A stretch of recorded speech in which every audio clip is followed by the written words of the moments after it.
రాష్ట్ర ప్రజలే కాదు దేశ ప్రజలందరూ కూడా ఆశ్చర్యపోయే విషయం ఏంటంటే కేవలం 11 సీట్లే వచ్చిన జగన్మోహన్ రెడ్డికి వస్తున్న జనాలు చూస్తుంటే ఈయనకి 11 సీట్లే ఎలా వచ్చాయి, 164 సీట్లు వచ్చాయి అని గొప్పగా చెప్పుకుంటున్న చంద్రబాబు నాయుడు గారు రోడ్లపైకి వస్తుంటే జనాలు ఉబ్బి తబ్బిబ్బై ఎలా ఇబ్బందులు పడిపోతున్నారో ఈ సోషల్ మీడియాలో వైరల్ అవుతున్న వీడియో చూసిన తర్వాత మళ్ళీ మనం విశ్లేషించుకుందాం.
చూశారుగా, 164 సీట్లు వచ్చాయి అని గొప్పగా చెప్పుకుంటున్న టీడీపీ కూటమి నాయకులందరూ కూడా ఈ 2 వీడియోలు చూసిన తర్వాత జనాదరణ లేని ఒక వ్యక్తికి ఎలా 164 సీట్లు వచ్చాయి, జనాదరణ ఉన్న వ్యక్తికి ఎలా 11 సీట్లు వచ్చాయి అని దేశం మొత్తం కూడా ఇప్పుడు ప్రతి ఒక్కరూ చర్చించుకుంటున్న విషయం ఇది. పోలీసులు జగన్మోహన్ రెడ్డి పర్యటనకు ఎంత అడ్డుకట్ట వేయాలని చూసినా జనాలు పోలీసుల ఆంక్షలను మరి లెక్క చేయకుండా వాళ్ళు ఎలా వెళ్తున్నారో ఒక్కసారి చూడండి.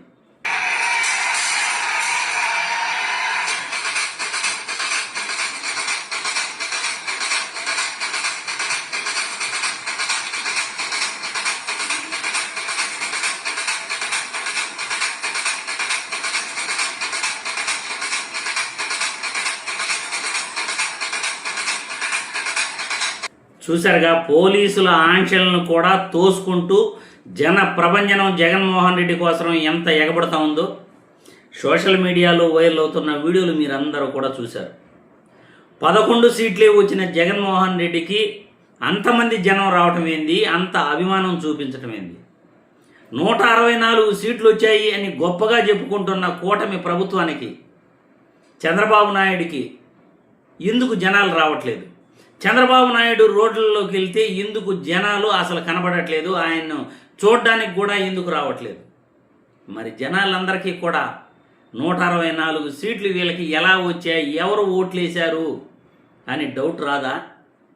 అసలు జనాలే రాని ఒక నాయకుడికి జన ప్రభంజనం, ఆయన ఎక్కడికి వెళ్ళినా ఎక్కడ అడుగుపెట్టినా ఆయన కోసం పోటెత్తుతున్న జనం ఎలా వస్తున్నారో, ఎలా తల్ల వస్తున్నారో, పోలీసుల ఆంక్షలను కూడా తోసుకుంటూ వాళ్ళు జగన్మోహన్ రెడ్డిని చూడడానికి ఎంతగా ఆరాటపడుతున్నారో ఇవంతా చూసిన తర్వాత జగన్ పర్యటనలకు వస్తున్న జనాలను చూసి మీకేమనిపిస్తూ ఉంది? మీ అభిప్రాయాలను కామెంట్ల రూపంలో తెలియజేయండి. నిజంగా చంద్రబాబు నాయుడికి 164 సీట్లు వచ్చుంటాయా? జనాలే రాని చంద్రబాబును చూడడానికి 164 సీట్లు ఎలా వచ్చాయి? మరి 40% ప్రజలు ఓట్లేసి కూడా 11 సీట్లకే జగన్మోహన్ రెడ్డి ఎలా పరిమితమయ్యాడు? 11 సీట్లకు పరిమితమైన ఆ వ్యక్తిని చూడడానికి జనాలు ఎందుకు ఎగబడుతున్నారు? జన ప్రభంజనం ఎందుకు వస్తూ ఉంది? మీరే కామెంట్ల రూపంలో అభిప్రాయాలు తెలియజేయాలి.